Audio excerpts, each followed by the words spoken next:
सितंबर का महीना था। काली अंधेरी रात थी। धीरे धीरे से हवा की ठंडी लहरें आ रही थीं। आकाश में मानो बिजली चमक रही थी। महेंद्र चाचा दूर खेत में अपनी खटिया पर सोए हुए थे। उनका खेत गांव के तालाब के पास था। बारिश के कारण पूरा तालाब भर गया था और खेत में घास भी ज़्यादा हो गई थी।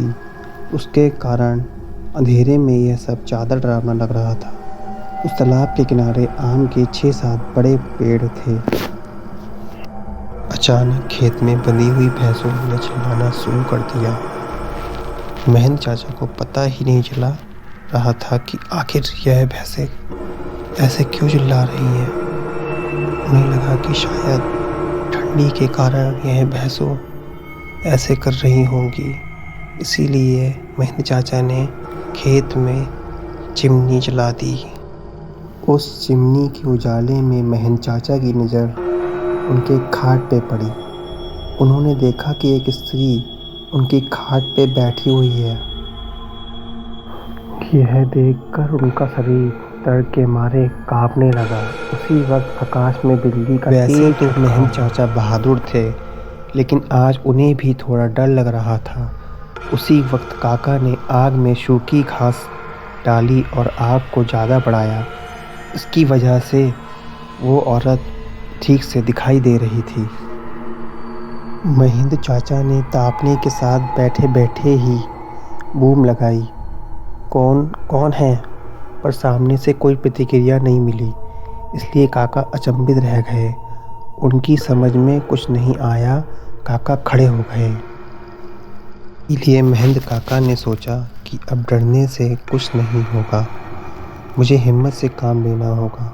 चाचा ने एक बड़ी लकड़ी हाथ में ले ली और बोले, कौन हो तुम?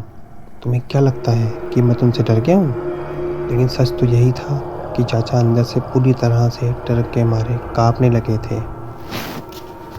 चाचा का यह गुस्से वाला रूप देखकर वो स्त्री खड़ी हो गई और जोर से बोली, क्या तुम मुझसे नहीं डरते? चाचा ने हिम्मत की और बोले, यहाँ से चली जाओ वरना यह लाठी से मार मार के तेरा सिर फोड़ दूंगा। नहीं बोलता नहीं, चाचा ने लाठी उठाई और औरत से आवाज़ उठाई, अब तू मुझे मेरे ही घर से बाहर निकालेगा? यहाँ पर तो मेरा बचपन गुजरा है। यहाँ मेरा ही घर है। मैं यहाँ सालों से रह रही हूँ। यह सुनकर चाचा का डर और गुस्सा दोनों ही शांत हो गए। उन्हें लग रहा था कि मेरे सामने जो औरत खड़ी है उसे मैं जानता हूँ। उसकी आवाज़ भी जानी पहचानी लग रही है। चाचा सोचने लगे कि आखिर यह औरत है कौन। अगर मैं इस औरत को जानता हूँ तो आखिर यह इतनी भयानक और विकराल रूप में क्यों है? अचानक अरे यह तो ज्योति है, मेरी बड़ी बहन। बचपन में और ज्योति साथ में ही खेल में चार काटने काम करते थे। अब महेंद्र चाचा को पूरी बात समझ आ गई थी। यह ज्योति के बचपन की बात है। जब ज्योति 14 साल की थी तब इसी खेत में गांव के कुछ बच्चों के साथ खेल रही थी। दूसरे बच्चों की तरह ज्योति भी पेड़ पर चढ़कर एक डाल से दूसरे डाल पर छलांग लगा रही थी। अचानक ज्योति जिस डाल पर बैठी थी वह डाल टूट गई और ज्योति मुंह के बल नीचे गिर गई।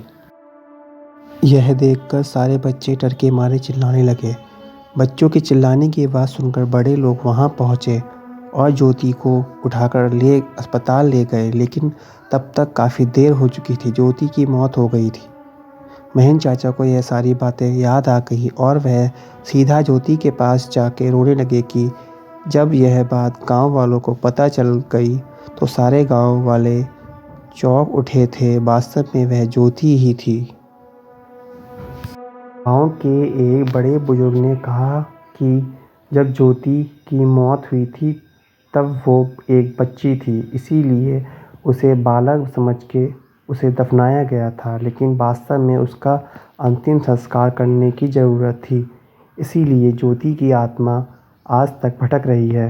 महेंद्र चाचा ने तुरंत ही ज्योति को जहाँ दफनाया गया था वहाँ से उसे निकाला किसी की भी हिम्मत नहीं हो रही थी कि कोई उसके पास भी जा सके।